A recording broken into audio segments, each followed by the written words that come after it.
यो पत्ता चाहिँ दुङदुङे चटनी खान्छ। यहाँ हेर्नुहोस् है मम्मीको सानो बगान छ यहाँनिर। यत्रो सानो रुखमा चाहिँ यत्रो बैगन फलेको छ 3टा। त्यो जग्गा ए 4टा पो रहेछ।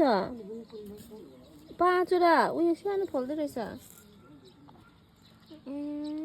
हेर्नु है हेर्नुहोस् है।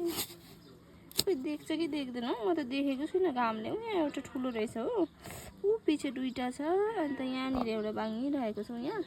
अन्त ऊ यहाँ पर एउटा सानो निस्किँदैछ। अनि यहाँ माथि हेर्नुहोस् त फुलहरू यति बेसी फुल छ। यत्रो छ है रुख चाहिँ हेर्नु है, यत्रो छ कार्टुनमा कति फलिरहेको छ। टमाटर फल्न आँटेको छ।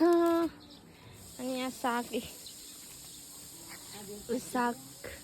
आज खानुको लागि छक टिपी मामीले। अनि यहाँ दुङदुङे भन्छ है यसलाई, के भन्छ हौ दुङदुङे। अन्त यहाँ चाहिँ प्याज होला यो चाहिँ प्याज अलिकति घरमा खानुको लागि।